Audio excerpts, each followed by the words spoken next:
Welcome back, everyone. Good afternoon. I'm Ed Morrissey. You are watching the Ed Morrissey Show on a special day on Mondays with AJ Kaufman from alphanews.org or alphanewsmn.com, as you might have known it before. Today is Monday, May 10th, and lots of news to talk about, lots of stuff going on, and lots of fresh perspective from my friend AJ at Alpha News. And first off, I guess AJ, we in our copious show prep here, which was interrupted by a call from Dan Castle from Castlegrade, as a previous guest and a friend. So hey Dan, if you're watching, hey Dan. You were mentioning the coming food fight, maybe as soon as Wednesday, in the House Republican caucus. And are you as frustrated by this as I am? Because this to me is sort of one of these unforced error type of friendly fire things that really doesn't, it's almost an inside the beltway thing that sort of a who cares for everybody else outside of Congress. It is inside the beltway. I mean, we don't live inside the beltway, but we follow it because it's part of our jobs. Yeah, it's one of those things that it's not like Liz Cheney's being kicked out of Congress. I mean, that may happen next November, but I kind of doubt it. And Elise Stefanik is an ambitious 36-year-old Republican, and more power to her. And I just find it, the media loves it. I mean, I do watch the Sunday shows. I'm one of those people under 80 who does. And it's amazing. It's the number one topic, especially on the more liberal leaning talk shows, because they love when there's internecine battles between Republicans, and they bring on, people that are on Liz's side, like Adam Kinzinger, and people that are not on Cheney's side, like Jim Banks from Indiana, who, by the way, I think would be a better replacement for Cheney than Stefanik, just as a conservative. But it's not helpful. I hope it's over in 48 hours and you move forward, because this is just looking backwards, and there's blame to go around equally, I think, to everybody involved. Yeah, I agree with you on this, because I think if the first time around when the challenge came to Liz Cheney, I thought that it was a really stupid thing, and that it was that Liz Cheney had done nothing wrong. This time around, she is still picking these fights, and while I tend to be more sympathetic to her argument, to me it's a question of let's move forward. Let's go on to what matters to voters. That's how you win people's votes, not by having these internecine fights. And to the extent that she's picking this fight, she's kind of reaping what she's sowing right now. And I don't know if she sees value in that. I can't imagine what it is if she does, but other than, and I like Representative Kinzinger. I'm not going to badmouth Representative Kinzinger. I think that if you're going to be a national party, you're going to have a somewhat broader, set of views, and more than one issue, right? Well, these aren't even views. These are just opinions about something that happened 6 months ago, and relitigating the 2020 election in 3 or 4 states is totally unhelpful. We've done that. And honestly, again, not to take sides here, but the former president, his poll numbers among Republicans are dropping. Nationally, he's 30-35%. And as my mom, who's pretty apolitical, asked me yesterday, why are we taking polls of the former president? I said, that's a great question. It's because he's Donald Trump. I mean, because he's eligible for one more term. That's the reason why. Right, you're right. That's part of it. But so was Jimmy Carter, I suppose, in 1981. Well, I couldn't tell you for sure that there was polling going on with Carter in 80 to 84, but I think there was, at least for a while. Because Carter was a young guy. I mean, Carter. That's what I was thinking. Yeah, he's in his 50s when he got out of relatively. Well, he's young to me now. Yeah, he's young to me now. Let me put it there. I mean, it's 41 years ago. He's what, 91? So he was like 90. He's like about 95 now. He's 95. So he's about 55, 56 when he got out of office. And 20 years younger than Trump.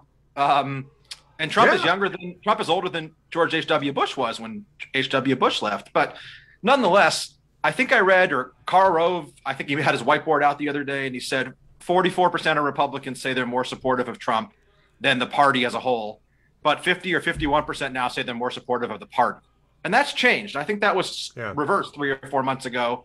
And I did read that's the first time the number has gone above 50 that support the party Yes. over the former president. And look, he's still a drag when it comes to core battleground districts and suburbs. Yeah, and by the way, Tony Craig Feldman says, "Good to see you, AJ." So there you go, Tony Craig Feldman. Thank you very much for your comment there. And if you got comments or questions for either one of us in either the Facebook side or our traditional Ed Morrissey Show chat room at crankytrex.com/chatasar, feel free to pop those in there. We're here to we can take your questions as well as talk about the topics on our own. The thing is that this is the sort of thing that would organically take care of itself, at least for the next couple of years. Now, in 2023, it's going to come up again if Trump decides he wants to run again. Oh, yeah. So it'll come up then, but it would be better, much more helpful, I think, for the GOP to let that unfold organically. Stop picking the scab and start going after, go after Biden where it makes sense to go after Biden. Don't go after him where it doesn't make sense to go after Biden. And we're going to talk a little bit about Biden today because there's all sorts of policy issues that are coming up at the moment. You wrote a little bit about foreign policy with Joe Biden. I'd actually give him credit for one foreign policy thing before. I'll throw this to you to set up your commentary on foreign policy. Up till now, and it may change now with what's going on in Jerusalem, up till now he has made it very clear he's not interested in mediating the Israeli-Palestinian conflict, which would make him the first president not to want to do that in a very long time. And I think that's actually smart because it's, as long as the Palestinians aren't going to tolerate having Israel, there's no point in mediating anything. And I think it's taken all these politicians a very long time to figure that out. Trump just sort of bypassed that by negotiating diplomatic accords between Israel and other Arab states, which was the smarter process. And Biden seems intent on at least going forward on that track. So I'll give him credit for that. I actually think that that's a wise move by Biden, but I'm not sure I buy the rest of his foreign policy at all. So that's where I leave it to you, AJ, to talk about. Well, I mean, the article I wrote, which I think is linked in the show notes, was a continuation of an article on Afghanistan and foreign policy, and I also talked about immigration because those are the two biggest issues to me, at least because I'm a person who is concerned with security, foreign and domestic.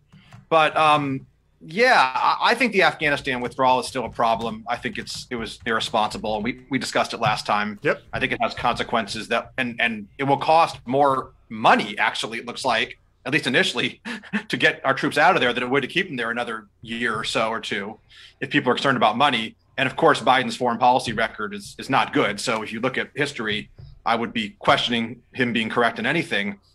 But as far as what's going on in the Middle East, I've often said that I dislike a lot about this administration, but compared to some of my really, really, really anti-Biden friends who just say it's another anti-Semitic Barack Obama administration, I push back a little, again, tentatively, and Mr. Jeff, if you're listening, and others, take it easy.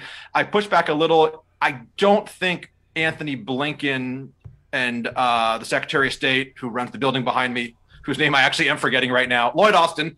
Austin, yeah. I don't think... He's been quiet. He's been very low profile for Secretary of Defense. That's the reason why.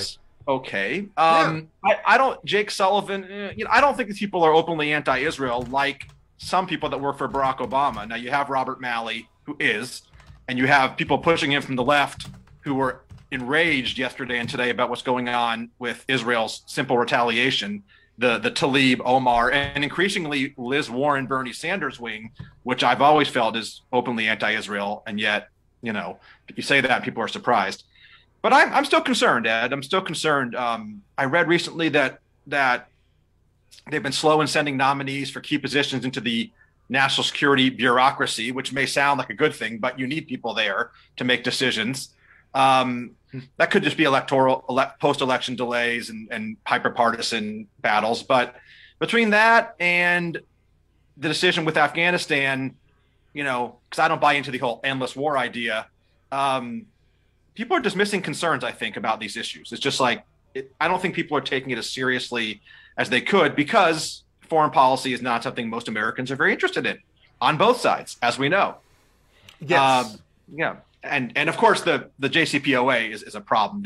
They know they can't get back into it as it is, which is basically they've admitted failure because they say they can't get back into it as it is, but they're going to keep trying. They're falling all over themselves trying to say they're doing maximum pressure. They're not. I just would leave it alone. I mean, it was a failure. It never should have been done, and move on, stop sending them money. And Iran has the upper hand now, which is sickening considering they didn't as of 6 months ago, I don't think, or a year ago. No. And in fact, I still think that part of the thing, one of the issues that I have with Biden's foreign policy is and it's going to sound weird, not to you, because I know that you're going to understand exactly where I'm coming from on this, but his cutting off of domestic drilling permits. Because our ability to become self-sufficient and actually become a net exporter of oil and natural gas, energy products, really changed the dynamic. Not just for Iran, but also for Russia, which is very much a petrostate. It's really their only significant export now. Yeah, they don't have a very strong economy outside of that. They're not anywhere in the top 10 in GDP. And even apart from the sanctions, even without the sanctions, the fact that we were producing on such a large scale forced prices lower, and that damaged Iran, that damaged Russia. That was a good policy for us to pursue, and so that does have foreign policy implications. All this stuff with the Paris Climate Accord and we're not going to do fossil fuel after 2035 or whatever the heck, or 2050. I think that was 2050. That has foreign policy implications. It enables the petrostates to get more money for their product, and we're already seeing that. Prices are rising. Prices are rising for a number of reasons. I mean, inflation is one of the big issues. We'll talk about that with Peter Grandich on Thursday, actually. But that's one of the big issues that is going to be coming up economically. But that's a foreign policy issue as well. The investment in a blue water navy. Our friend Hugh Hewitt often talks about the need to have a 350 ship navy. The fact that we're not getting there is significant in terms of the strategic balance of power with China in the Eastern Pacific, the Western Pacific Ocean. Yeah. So, I mean, those are the types of things that I think that Joe Biden is extremely short-sighted on. He's playing checkers on a chessboard. But I do give him credit for, at least for the moment, at least for the first few months of his presidency, not getting baited into being in the middle of the Israeli-Palestinian Yeah, not getting baited by those on his left, because there's a massive element of the Democratic Party that is anti-Israel and pro, whatever you want to call it, pro-Palestine, pro-Hamas, whatever it might be, to different levels. And that's a danger that Barack Obama really had trouble avoiding, because I think in his heart he was with that group. I don't think Biden is, historically. I don't know about Kamala Harris, who was standing behind him today again in a black mask, oddly, while he gave a speech, which is really wearing thin on me. The mask and the fact that he has to be standing behind him. And actually, can we go into economics, speaking of that? Because he had about a 10-minute address today that I watched right before the show. I'm guessing you didn't. It was about 2 hours ago he gave it. I saw the highlights of it. Yeah. The highlights. How long was the highlight reel on that? It was about 10 seconds, I think, if I remember correctly. Actually, and I do have to say, he is actually coming around to the idea that incentives matter. Right? Yeah. The headline was made that he said you're not going to be allowed to take unemployment if you're offered a job or something like that. That was the headline. But then he went on to his usual, Barack Obama, Jimmy Carter left-wing rant about how he didn't call it a straw man, but he said, it's not true that people are sitting home.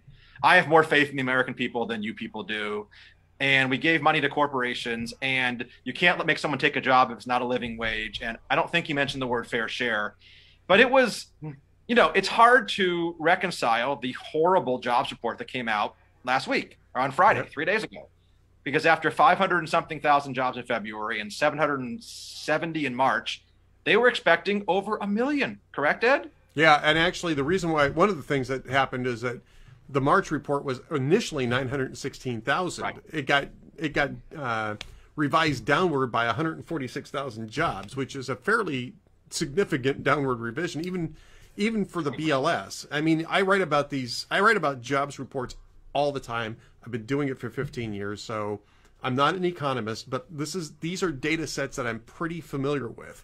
And I'm here to tell you that in a normal economy, $226,000 jobs added in a month would normally be a pretty decent number. Wouldn't be spectacular, but it'd be pretty decent. But not when you've got 8 million jobs open nationwide. 8 million jobs open nationwide, and you've got 13 million claims on the pandemic relief funds going on. There's 2 relief funds that combined up for more than 13 million claims per week. The last count, which was from 2 weeks ago, that's the latest that you get on those measures. You can see that in the weekly initial jobless claims reports. It's basically the only thing that's really valuable in that report, because it is something that you can get an idea of what your overhang is of workers out of the workforce. And so if you've got 8 million job openings, you've got 13 million people in this overhang. Now, there may be some overlap between those two programs, so I don't know if it's 13 million people, but it's 13 million claimants combined in those two things. So 13 million payments in those. I'm not sure if there's overlap or not in that. And you only added 226,000 jobs. You've got a problem. Well, yeah, and we know that, and they want to tell you that we're silly to say people want to stay home. And if you're making, we know the numbers. If you're making under 50,000 a year, and you've got kids and what have you, you're probably getting close to that in benefits. And there's no reason to go back, especially if you need to stay home and tend to things. And on the other hand, he was ranting about how women are being locked out of the labor market. I don't know, he didn't use the word locked out, and how and daycare and childcare and this and that. Well, we know, you and I know, and half the country or more knows why that is. And that's never going to be brought up because schools are closed in major cities. Yeah, they have been at least until a month ago in most places. And in some places, they're still only going 2 or 3 days a week for a few hours. So what's the solution? $1 trillion child care infrastructure stimulus packages. And he even said that we're going to help you out by giving you money for child care, not reopen schools. I mean, in the fall, we know there's some districts that are still not going to reopen. Chicago, New York, LA. You don't need more child care. What you need are open schools. It's so much easier, but you have to be completely beholden to this progressive worldview and spin. I know both sides spin, but he kept saying we're in a deep hole. No one ever said it's going to be easy. Some months are better than others. These are just a couple of notes I took down. It's a snapshot in time. I mean, every cliche, my God, you'd think he'd have better writers. It was not impressive. I'm glad it was only 12 minutes long. It's not impressive. And let's also remember that Joe Biden initially pledged that within 100 days, he'd have all of America's schools reopened. He didn't say all, did he? Yeah. Schools would be fully reopened within the first 100 days of his presidency. At least 1 day a week or something? Or No. That was a later revision. Okay, because the media gave him a victory lap, said he accomplished whatever he said. So it's nonsense. They gave him a victory lap on a revision of that promise. Prior to coming into office, he pledged that he was going to, because the idea was that he thought that the issue was getting aid for constructing plexiglass dividers and stuff like that.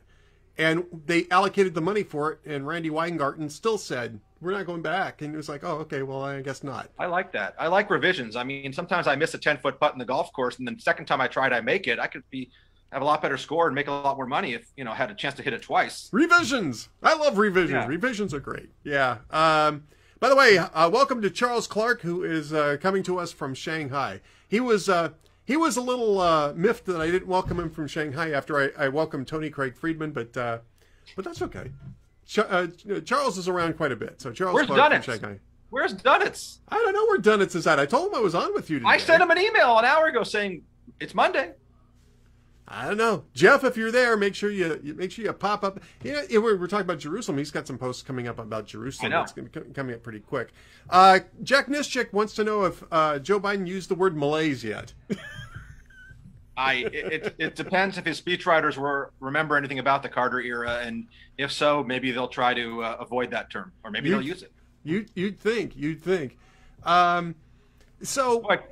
You mentioned BLS, not BLM. There is a BLM, Bureau of Land Management. Yes, there is. Yeah. Wednesday, the day of the big Cheney, Stefanik, whatever vote, the BLS is going to update the numbers on the Consumer Price Index. And last month, it had the biggest jump in almost a decade. Not a good sign.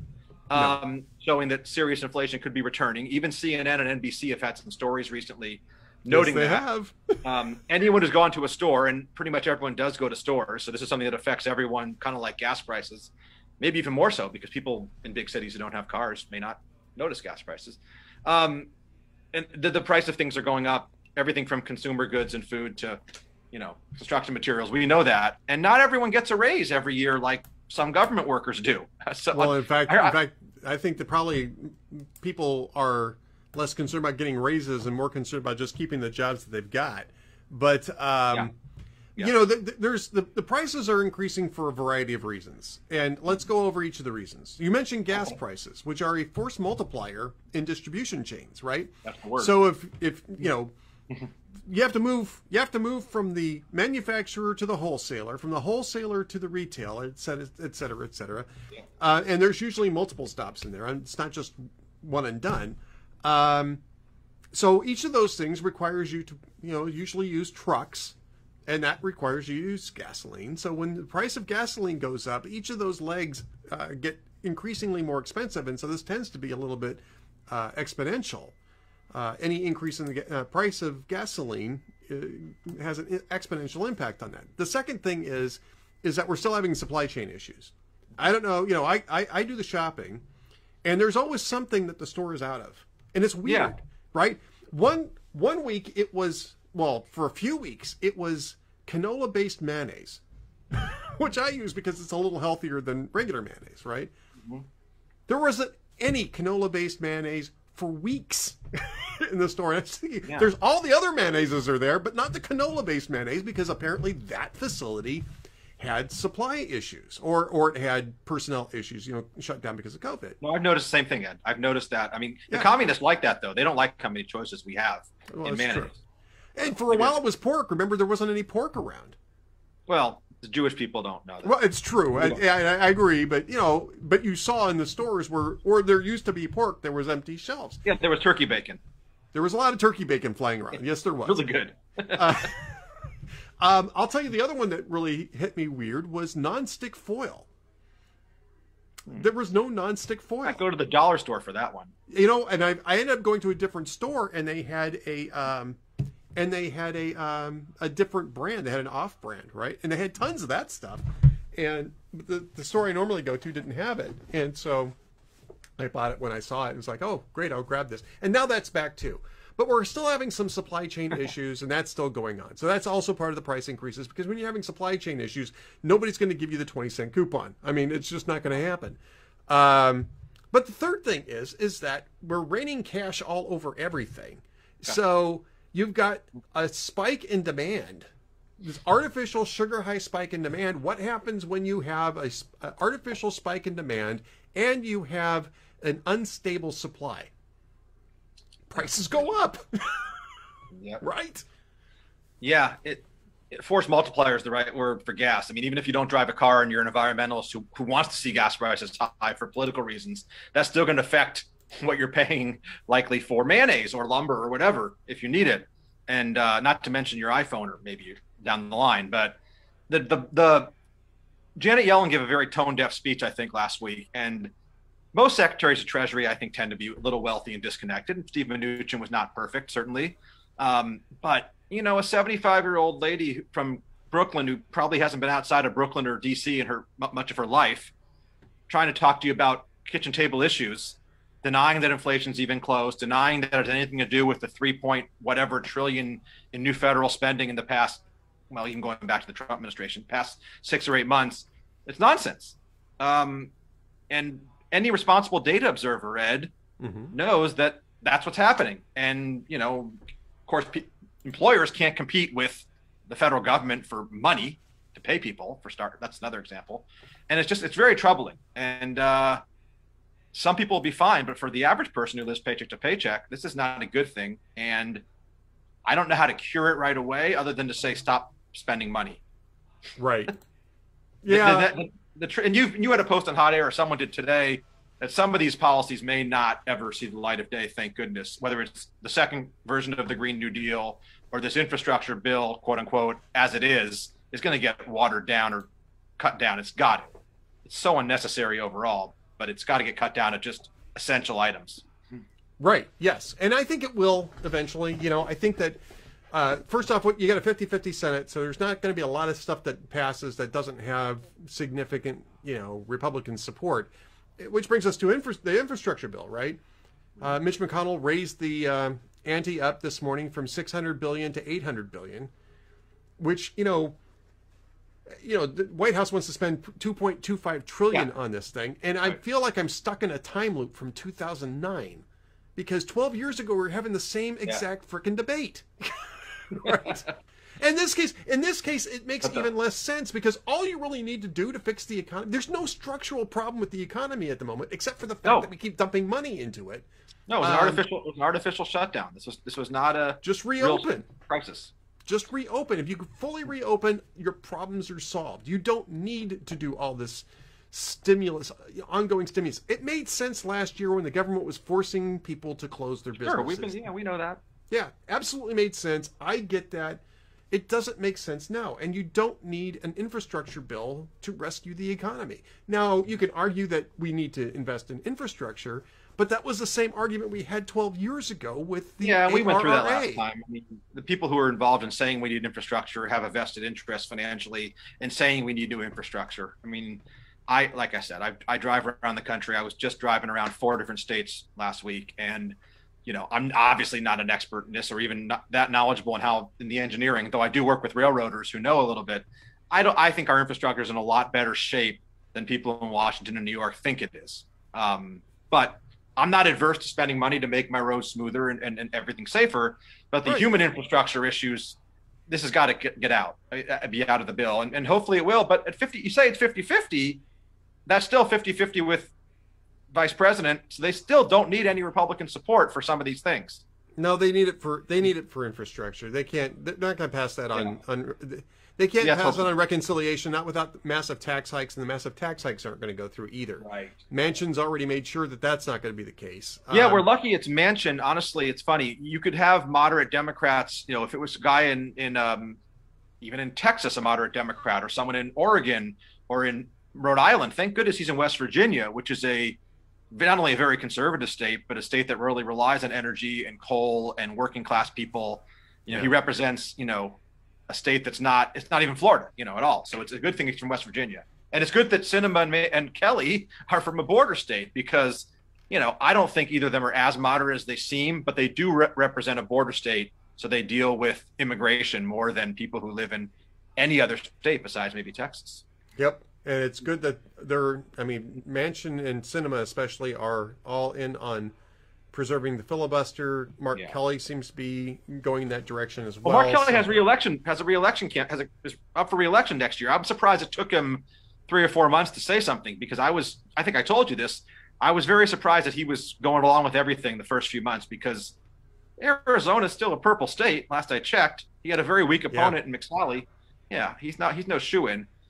No, I don't think he's a shoo-in either, but it just depends on which direction the party goes in Arizona. The Democrats, Ed, I'll just close with this on that topic, are really placing all their chips, and I know hopefully not all of them go through, in these, I guess the word would be majoritarian arguments. Mm-hmm. The Electoral College has to go because it's anti-majoritarian. Whoever gets the most votes should win, not the most states. The Senate's undemocratic because beautiful California gets the same number of senators as pitiful Wyoming.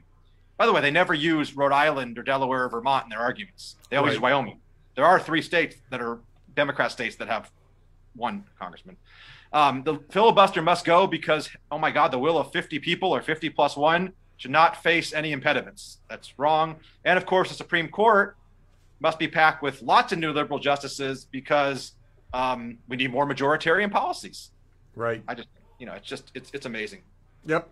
Yeah. The majoritarian imposition impulse is amazing. All right, let's focus a little bit on Minnesota here before we widen it back out to the UK because I do want to get to the UK election results and what you think about that. But let's talk about Minnesota. A couple things in Minnesota. First off, the congressional race here for my congressional district might be yours. No, I don't think it's yours. No, Ed, I live in God's country. Come on now. That's right. I don't live in these slightly blue, slightly askew districts like yours. Minnesota too. You know, hey, when we had John Klein. Yeah. It was solid, man. That guy won by 20, 25 points every year. Not because everybody here was Republican, because everybody liked John Klein. He was a fine congressman. We got Angie Craig now.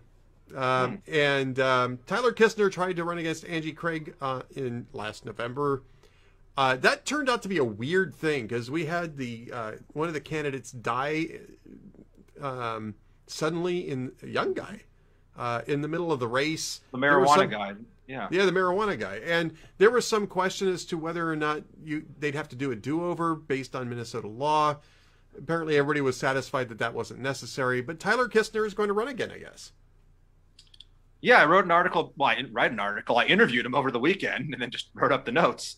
Yeah, he's launching a rematch bid against Angie Craig, who is, I would say, and you're in the district, much more liberal than her district. There was an article. Was it on your site today? There's an article about us. No, it was on our site, on alphanews.org, about how she signed on to some big AOC pledge that surprised people. It didn't surprise me. She's not. Dean Phillips is the other Democrat in suburban Minneapolis. I don't know that I call him a moderate, but Angie Craig is to the left of him. And Tyler Kistner, who's a young man, 34, Marine veteran, is running against her again. He only lost by 2 points last time. It's a big district, as you know, Ed. It's suburban Minneapolis, but it gets a little more rural as you get farther south. And I was surprised he lost. Maybe I'm naive. I know that this district did have a Republican for a long time, and Klein. And then Jason Lewis, who's no moderate, won one time and then lost to Craig. I just figured Kistner would bring it back. But the Legalized Marijuana Now party, that is a party in Minnesota, the Legal Marijuana Now, always now, party. He got, what, 5.5% of the vote? I believe he got a much higher percentage of the vote than Angie Craig's victory margin. Now, those people, are they going to vote for Kistner? No idea. Probably won't vote. Probably be sleeping. Yeah, probably not. Yeah, probably not vote is probably where that goes. So yeah, it was narrow. It was not. It was she only narrowly held on to that seat, relatively speaking, because of course Jason was running for the U.S. Senate this time around, and he lost by 7.5 points, which was wider than I thought it was going to be. I thought his race might be close. But I knew that Trump wasn't going to come close to winning in Minnesota because this is still a blue state. I actually, though, thought that Jason could use something to beat nothing with Tina Smith. Just did. Well, because Smith doesn't do anything but vote Democrat, no one really is. Well, we don't need to get into it, but isn't that offended by her, even though she's very left wing, probably left of Klobuchar. She lined him up, but doesn't say much. No one really knows who she is outside of Minnesota. But she is a knee-jerk rubber stamp, liberal. Voted against every nominee and every policy for Trump, and voted for whatever Biden does. So and then Craig, I don't think is that different. Her voting record is probably very, very much on the Democrat establishment 90% plus side. And Kistner is an attractive candidate. Young guy, intelligent, conservative, but not way out there to the right, and also not a moderate. I think it's a good candidate. He told me he admired Mike Gallagher of Wisconsin in Congress, which is a fantastic person to admire. Someone who I hope maybe runs for Senate in Wisconsin, because otherwise Ron Johnson very well may lose, since that is a purplish to blue state. Mike Gallagher also like 35, 36, really impressive guy, highly intelligent Marine veteran. And his platform is basically to be, I think he called it a servant leader who will be a resource to the people, independent thinker. And he got through some of the lines about not being beholden to special interests, common sense solutions. There's a video, his opening video was very good. And also looking to reopen schools and help out with supporting law enforcement. So, it's a long way to go, but hopefully the primary will not be quite as large as last time, and we'll see who emerges. And we have a lot of this is a congressional race, but Minnesota still has not elected a Republican statewide in quite a while. And 15 years, 15 years and counting.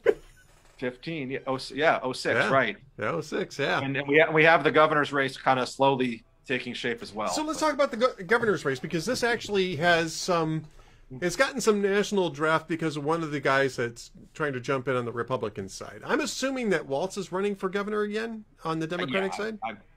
Your assumption is as good as mine, sure. Yeah. Why? I'm not sure why he wouldn't. But I mean, I can think of lots of reasons why he shouldn't, but I mean, that's right. But that's people run. He's going to run. Yeah. That's different. That's a whole different thing. Mike Lindell says he wants to run for governor, assuming that Dominion doesn't sue him into oblivion over. Well, how recently did Mike Lindell say this? I don't know, but I keep hearing Mike Lindell's. I heard he was out. I heard after his, let's be honest, embarrassment the last few months that he was out, and he might financially support some people, but that would be absurd. That's not. He wouldn't get the nomination, I don't think. No, I don't think he would either. But his name had come up. So if he's out, he's out. But then who is in Minnesota? It looks like right now just two people. And you might say, well, there's 18 months to go, but fundraising time is precious. Starting now. You've got Scott Jensen, who's pretty well known. He's been on cable news for about a year talking about COVID. He's a family physician. He's from suburban Minneapolis, the southwest side, so not your district, I don't think. But I've interviewed him and seen him speak. He served one term in the Minnesota Senate, and he announced he's running back in March.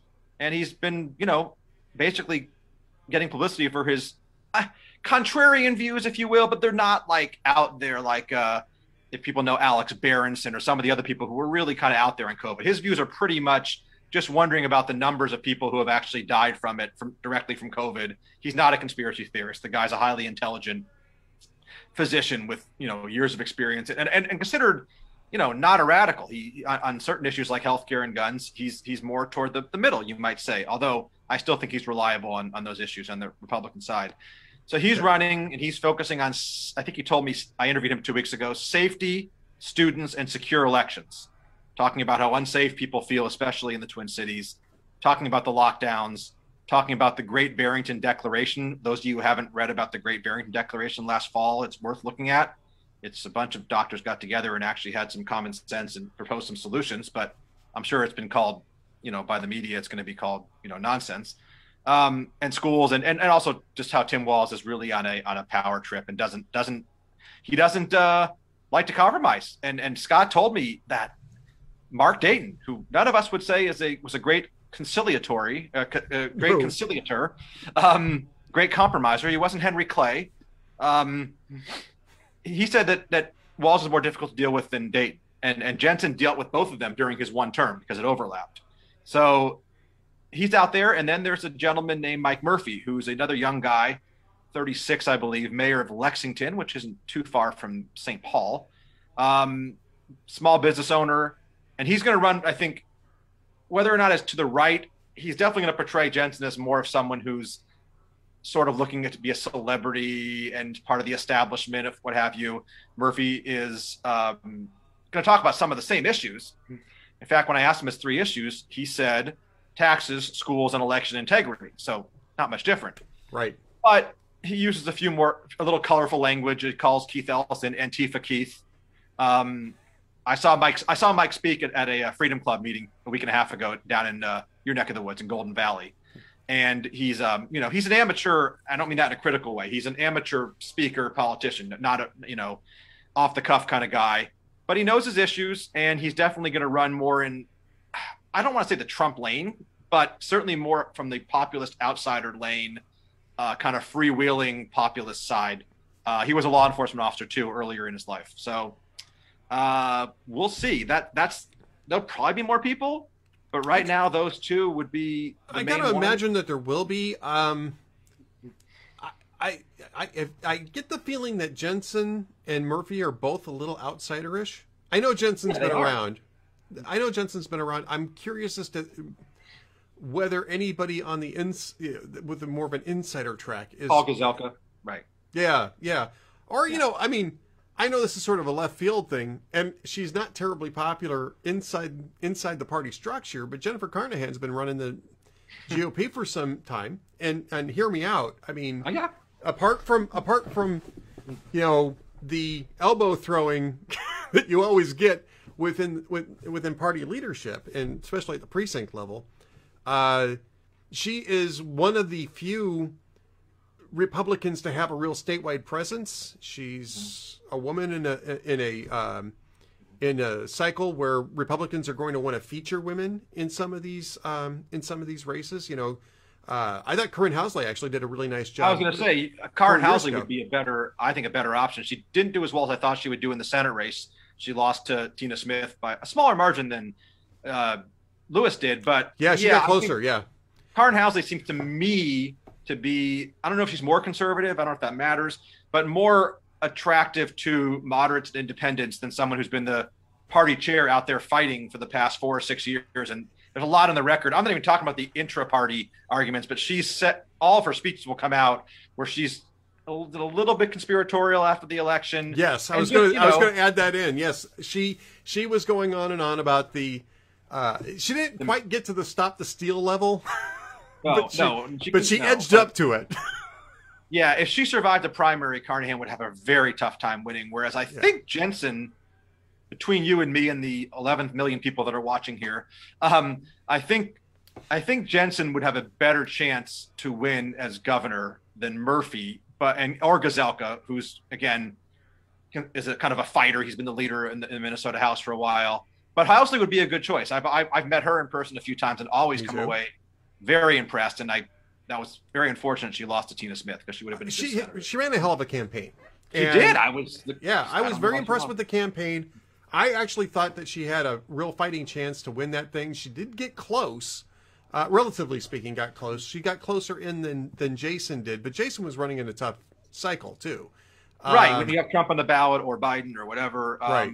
Let's just find out what the bottom line was. This is Klobuchar against Neuberger. Oh, special election. Yeah, 10 points, Ed, 53-43. Was it really? Okay, I guess I didn't remember that. Yeah, and Smith even won up in the Iron Range. She won almost every county up in the Northeast. That was 2016 though, right? Oh, 2018 is special. 2018. I'm sorry, that's what I meant to say. 2018. That was a big Democratic year. Whereas it was, and Dayton was on the. Walz was on the ballot, and yeah. Yep. She ran a good campaign. Klobuchar was on the ballot too, so that helped her probably. She ran a good campaign. Not a great cycle for a Republican to run in, and look, I think that I haven't heard from her since. I'm not talking about me personally. I just haven't heard anything about. She's in your area. She's down. Isn't she her area? Yeah. Yeah, but have you heard her? No, I don't think she's running. I don't. I think she's probably happy doing what she does in the legislature, and she gave her a shot at Senate. And governor's a whole different job, but yeah, I think she'd have true. She'd be a good candidate. I still think though that if COVID's an issue and race is an issue and there's riots again this summer or something, I'm sure Tim Walz does not want to see riots this summer. No one wants to see riots except for Ilhan Omar maybe and some BLM people, but you're going to get blamed. And Jacob Frey is up for re-election this fall. Ironically, if he doesn't win, it'll be someone to the farther left. Right, I was going to say. Someone said, "I know." It's a strange world in which Jacob Frey is actually the better. Someone said to me, "How did Minneapolis elect such a left winger?" I'm like, he was the moderate when he ran. He still is, and he'll be the moderate compared to Karl Marx and Lenin and all the other people that are going to run against him. Engels, Marx, Lenin, and Stalin. Yeah, that's pretty much going to be pretty much the ticket. Unless Keith Ellison runs for mayor, that would be a great choice. I'd be okay with that. I understand that Doug. Come on, Doug. Doug Wardlow. Doug Wardlow, yeah. Doug Wardlow is going to run again for AG here against Ellison. And that's that was a very contentious race. And talk about two different extremes. They portrayed Wardlow as some right-wing, xenophobic, Christian crazy, and he's not true. And of course, portray Ellison as what he is. I'm not going to get into it, but Ellison won, but it was pretty close. That was the closest of the statewide races, and that was the one I was convinced Republicans would win this time around because I always said it's hard to believe that Keith Ellison could win. I always said no way Keith Ellison could win statewide, but he did. And I'm trying to check on what the bottom line was, how much he won by. It was pretty close, 49-45. But there was someone else got 5%, someone from the grassroots party. So but Ellison, and he won. He only won in the cities, and in judging by this map, looks like Rochester and Duluth. Yeah, the big urban areas. Yep. For those of you who are outside of Minnesota, Rochester and Duluth qualify for our big urban areas. It may sound a little odd. I could share my screen, and well, it's okay. That's all right. Don't worry about it. But yeah, that was the race that I thought Republicans had a chance of capturing a statewide race. And I like Doug. I knew Lynn a little bit, and I knew Doug a little bit better. Sharp guy, was not at all the way he was being portrayed. But this is a very guy blue my state. age. He's married to a minority. He's Ivy League educated, or at least high educated guy. Yep. Commonsensical, but he is a conservative, and I mean, he wasn't afraid to say it. He is. He's a very committed conservative. And I think that people probably who are very liberal, who may not even love Ellison, probably said, we can't let this right-wing guy in. I don't know. But after Floyd and everything else, maybe it'll change. I don't know. Maybe it'll be worse. It might. And this is the thing. This is kind of what I wanted to end on in this particular segment. Yes. Is that I think Republicans, if they can organize themselves better and do a good job of selecting their candidates, have an opening this year. Not in the Minneapolis City Council. They're never going to have an opening in the Minneapolis City Council. But in statewide races, and especially the governor and AG races. Wardlow, I think, is still a good candidate for that. And I think he can beat Ellison, especially after all the crap that's gone over the past year. And if this stuff continues, I think it plays into his hands. But Republicans have to be well organized. They have to, sort of squelch the crazies a bit, and really do the block and tackle on the ground to convince voters to turn out for them. I am not convinced that this party is ready for that. Yeah, it's we go back to where we started with relitigating other elections and having a former president involved. It's okay if he wants to fundraise, but I don't know if he needs to be picking and choosing nominees so much. Well, here's the bottom line on relitigating the last election. That's all about him. You don't win voters. You don't win new voters, I should say, by talking about yourself incessantly and making everything about yourself. I mean, this is what Hillary Clinton did in 2016. It's the reason why Hillary Clinton lost. She made it all about herself. It's my time. I deserve this. I want to be the first woman to break the glass ceiling. It's me, me, me. And you don't win national elections that way. And no, and he's not on social media, President Trump, but his statements, his TV appearances to Hannity and others who obviously are sycophants, his impromptu speeches to these crowds at Mar-a-Lago, I don't find them to be very helpful. And Elise Stefanik, a very nice woman, but ironically, probably the most liberal Republican possible you could put in there. Right. I mean, she's from New York. Yeah, upstate. Upstate, but still the kind of Republican that you're going to expect to see from a state like New York. So for her district, not a problem at all, right? And she votes Republican most of the time, but her voting record is considerably more to. Well, you've seen the numbers; they've been everywhere the last week or two. I mean, Cheney's not even voting with Trump. Cheney's at 93 and Soshnik. Stefanik is at 77. Right. And the Heritage Action score is 80 for Cheney and 48 for Stefanik. So Cheney's message may be at odds with the Trump wing, but her policies aren't. Yeah, and her voting record isn't either. Yeah. No, Eric Erickson had a big list on Friday that I may put a couple things in my article. Some of the things that Stefanik has voted for, she voted against the tax cuts in 2017. She's voted against funding the wall. She voted to oppose the lawsuit to fight Obamacare. She voted for the Equality Act. I mean, there's a lot of I don't know if she's pro-life, but she certainly has voted for. She's not voted for some pro-life bills. Yeah. So, and I like her. She was good during the impeachment, but I think she's more about Trump than she is about conservatism at this point. Or even the party. I mean, if you take a look at the voting record, yeah. So I'm not sure why you put that. I'm not sure why you put that record in party leadership when you're kicking Liz Cheney out in her 93% support because for. It's more about, unfortunately, personal loyalty at this point. It is, yeah, and that's not good. And I think more people that realize that need to speak up. Kevin McCarthy, I think it's a tough position to be in. I'm not a McCarthy lover or hater. I don't know if he's handled this the best he could. I'm not sure. I don't have a solution, but he probably could have quelled this a while back somehow. He could have just told everybody to knock it off. Yeah. You guys are going to have to learn how to live together and stop making this an issue that distracts us from everything else that's going on. That's what party leaders do. That's what McConnell would do. McConnell. John Boehner would have done, maybe. To the extent that the House is different. The House is a weird place. It is a different place. When you have to run every 2 years, it's a different place. All right. Well, you mentioned Boehner. We've got a few minutes left. I know that you wanted to talk about a couple of books that you've read, and John Boehner's Memoirs is one of them. I haven't read Memoirs in a long time, so I mean, I just don't have the time for that type of reading. But I didn't read it. I didn't read it, Ed. I listened to it while I drove to Nebraska 2 weeks ago. It makes the drive when you're driving the back roads and listening to the dulcet tones of a drunk John Boehner, and he was drinking wine during the whole recording of the audio, he said. It's very interesting because you're used to hearing these books where you have some professional voiceover guy reading it. And this is John Boehner, and the profanity in the book is just fantastic. I mean, he does not hold back on some people. You've probably seen some excerpts of what he said about Ted Mr. Cruz. Yeah. And not a fan of Mick Mulvaney, not a fan of Mark Meadows, not a fan of a lot of people. I think had a few words about Michelle Bachmann too. That doesn't surprise me. No. And anyway, this is his side of the story, but it's also about his life growing up and how he became into politics. He didn't get until he was about 40, and it's worth it. I don't know how many pages it is because I listened to it, but it's about 7 hours of audio, so maybe 300 pages. Good book for those of us who lived through it, and it hasn't been that long ago, so it's still pretty relevant.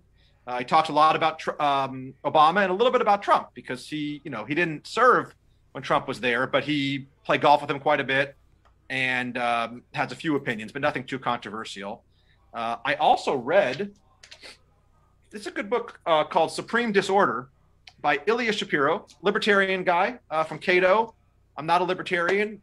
In fact, some libertarians perturb me on a few issues, but he's an expert on the judicial system, Supreme Court, and he wrote a nice basically summary of the Supreme Court and the history of nominations going back to the beginning all the way to now. Again, only in 300 pages, and just with a few solutions toward the end.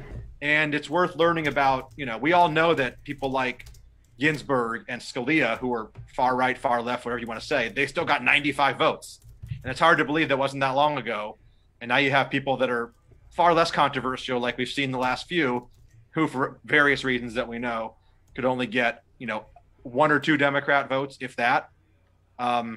So that's a good book. And while I'm here, I would also say, if you haven't looked at this, there was a special on Fox. George W. Bush did a great book where he painted immigrants, legal immigrants, including some athletes like Albert Pujols and Dirk Nowitzki, and others that some people that worked in his administration, and others that fled North Korea or Cambodia or Eastern Europe. And it's an excellent I haven't read all of it. There's like 100 stories in there. But he did a good job both on the painting side and on the description side. Good coffee table book, good conversation book. And sorry for the cat walking in the background here. Oh, that's fine. She likes the Bush book, I think. She does. She wants to take a look at it. She likes the Gerald Ford bobblehead. As long as we're off on a tangent here. There's Gerald Ford. Go. I don't know why I thought of bringing him down today, but Ford, good president for what he had to deal with during those 3 years. And could use more Jerry Fords around. Boehner talks about Ford. Look, I brought it full circle. You did. Boehner has a whole chapter dedicated to Gerald Ford. I kid you not. It's funny about recording books. I recorded my own book. I did the audio for my own book. You mean Going Red? Coming Red. in April? Coming in April. Coming in April of 2016. Yeah, it's an interesting process, by the way. You don't just read your book. You really do have to do a performance. And I got paid to do it, so that was even better. If you do it professionally, I bet it is quite a performance involved, yeah. And it takes quite a long time. You have to make sure you're enunciating clearly. Everything has to be just right. And I want to say, I think took me 2 or 3 weeks of sessions.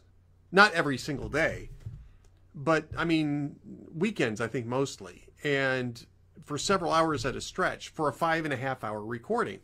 And you mentioned that he was drinking wine during the whole thing. I have a sneaking suspicion that that is a that's not a bad strategy, actually, because it helps keep the lubricated but clear. Yeah, you want to have the same voice, because you may do it on a Wednesday and then not pick it up again until Friday, and you want your voice to sound the same, which is not always the case, I would assume, day to day. Right, exactly. So yeah, it was actually a fun experience, and the guy I worked with says, "Hey, you should do this professionally." You do, right here on the Ed Morrissey show. I do. I mean, he meant book reading. I should do more book readings, but yeah, I wouldn't have minded, because the money wasn't bad. So, all right, last topic really quickly. UK elections. Tories did very well in England. They didn't do so well in Wales. They didn't do well at all in Scotland, but they did do very well in England. And I don't know what the numbers were out of Northern Ireland. But overall, they did well. And Piers Morgan says, well, that's because Labour has gone fully woke, which I don't disagree is a problem for Labour, particularly in the UK, and not by definition, but by connection, Democrats here in the United States, the left here in the United States. But I don't think that was the causative. I think that it's correlative, but I don't think it's entirely causative. I actually think that what happened was that Brexit worked out really well in the short term. Johnson delivered it, even if he had to put the trade border in the Irish Sea, which is really pissing off his... We discussed this last time, Isle of Man and all that. Yeah. But I mean, Brexit and the fact that Britain far outperformed the EU on COVID-19 vaccines. Right. That's what I was going to say. Yes. Yeah. I mean, I am not surprised to see that the Tories did well. I'm also not going to be surprised when Scotland really pushes for an independence referendum, because Scotland did not want to leave the EU. Right. And they've been disaffected from Westminster for many, many years now. And Brexit has given them a new sort of new wind in their sails to pursue independence.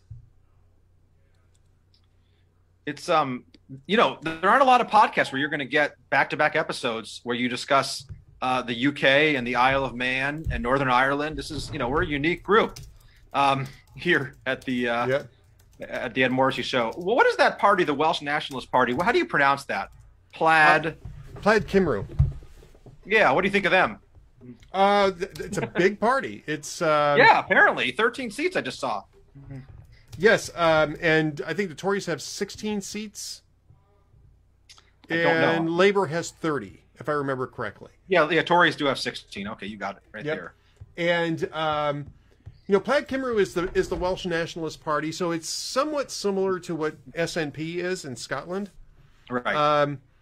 But Welsh nationalism has never been expressed in terms of independence, really expressed in terms of independence. It's more about respect in Westminster for Welsh issues, especially language issues. And look, I mean, I study Irish, so I have some experience with the various Celtic languages. And Welsh is actually, of all the Celtic languages, there are 6 Celtic languages, 2 of which are dead, or almost dead, Breton and Manx.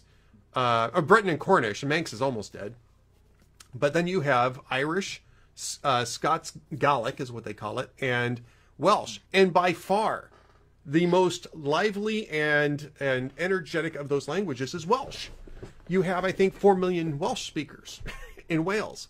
It is a point of pride. So people speak both Welsh and English in Wales. 4 million. I didn't think Wales had more than 2 or 3 million people. But I think. Okay. Well, I mean, they may not all live in Wales either. But I think I think there are 4 million Welsh speakers. Whereas the number for Irish is around 1 million. The number for Scots Gaelic is much smaller than that.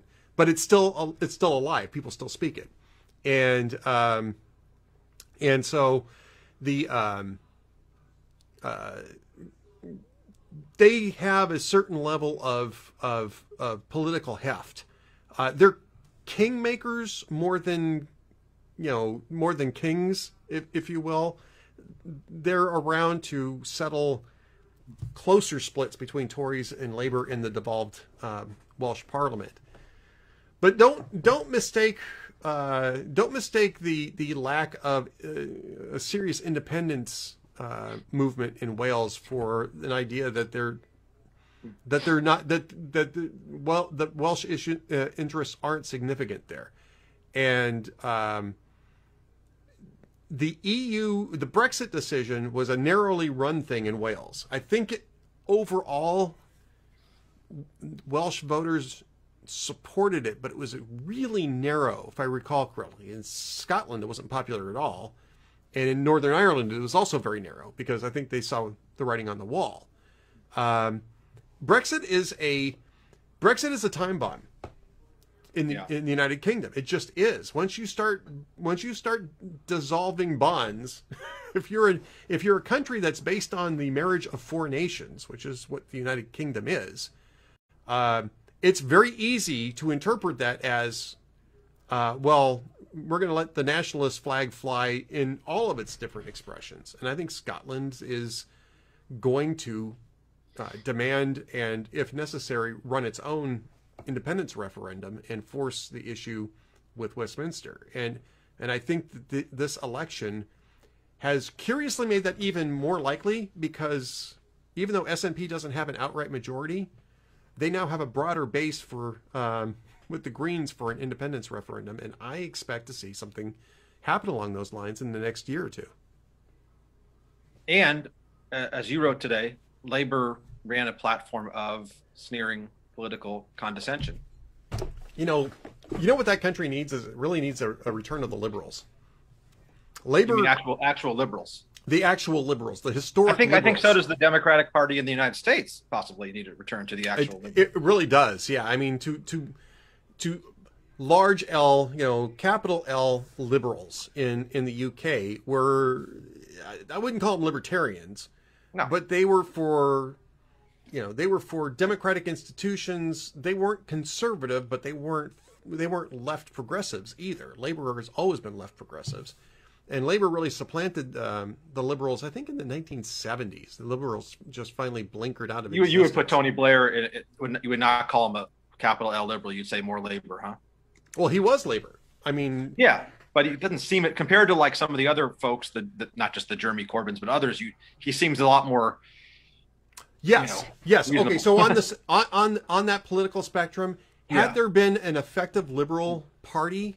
I would have expected Blair to be part of an effective Liberal Party, not part of the right. Labour Party. But the Liberals had, like I said, blinkered out of existence. They had a massive political scandal in the 1970s. There's actually a very funny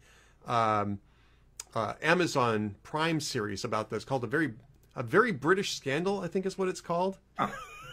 and it's a true story. It was you have to watch this, but that was when the Liberals finally imploded, and Labour left. Labour and Liberal Democrats, and the Liberal Democrats now have more or less imploded because Labour moved far enough left to where they basically preempted the Liberal Democrats. And interesting how that happens. Yeah. So anyway, well, I know that alphanews.org has lots more coming up. You already have got your stuff published, so we're going to have to wait for later in the week to see what you're working on, I guess. Yeah, I got something coming up on the Cheney Stefanik. I don't know if I'll publish it before or after the big Wednesday where things are supposed to happen, but I'll have something on that. And I think I'll have something later this week about the future of the Republican Party in terms of how to win back the House and Senate. Senate's going to be a little bit harder, but just kind of how you got to nominate candidates that are electable. We've seen in the past, the Todd Aikens of the world, the Roy Moores, and people that aren't electable. And we've seen then Mitch McConnell get things together like in 2016 or maybe it was 2014, but getting people like Joni Ernst and Tom Tillis and Tom Cotton, people that are electable into the Senate and, of course, the House and similarly. So I think it's important, and we'll see what role the former president plays, and won't get into anything with the presidential election yet, but next November is big. All right, so that's what's coming up for AJ Kaufman. He's not on Twitter because he's smart. But Alpha News is actually, it's at Alpha News MN. You can go to alphanewsmn.com or alphanews.org. Either one works. It resolves to the same website. They've got lots of great content focusing on primarily Minnesota politics, but AJ does a lot of international stuff too, so go over there and check that out. And he's here every couple of weeks to do what we're doing today. So until next time, AJ, thanks for being with us. Thank you, Ed. Appreciate it. All right, folks, we're going to go ahead and wrap things up, and just want to go ahead and give you the schedule this week. I'm going to be on tomorrow with Dwayne rather than with Andrew Malcolm. Andrew needed to switch days, so I'm just doing tomorrow with Dwayne. And I think that's all we're going to do is just have Dwayne on. And then I'm on Wednesday night with Dwayne. I think it's Wednesday this week. It's kind of going back and forth depending on Dwayne's schedule. Wednesday, of course, I got the VIP Gold chat coming up.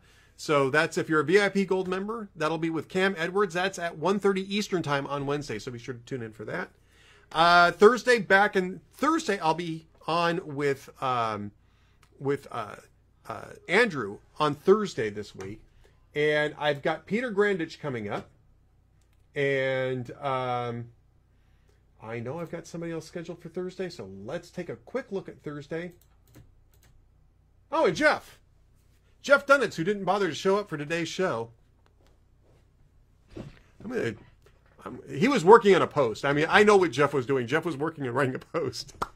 And it just went up. It's about what's going on in Jerusalem. So go to lidblog.com so that you can find out what's going on with what's going on there. Find out his perspective on that. But Jeff, Peter Grandich, and Andrew are on Thursday. So, and again, like I said, I got Dwayne on Tuesday, and I think we're just going to stick with Dwayne unless something comes up. So lots coming up this week, and so stay tuned for that. Let's play a little walking music. Thank everybody who's been around here today. I'm going to go ahead and move this up. Always fun to do a little something out of the ordinary on a Monday afternoon with my friend AJ Kaufman from alphanews.org, alphanewsmn.com, either way. All right, we didn't have anybody in the Chatisar chat room, so we'll go ahead and close that out. But over here, I don't have the likes, loves, or laughs, I don't believe. But we got Charles Clark, Kurt Crowley, John McIntyre, Jack Nischik is here, and let's see. Tony Craig Friedman was here too. Tony Craig Friedman, whose name I think I screwed up at the very beginning of the show, so we'll figure that out. Tony, thanks for being with us. Great to have you here with us. Great to have all of you here with us. Don't forget to join us tomorrow, 4 p.m. Eastern Time, 3 p.m. Central, 1 on the left coast. Until then, have yourselves a great afternoon. And don't miss a minute of the Ed Morrissey Show. We'll see you later, folks.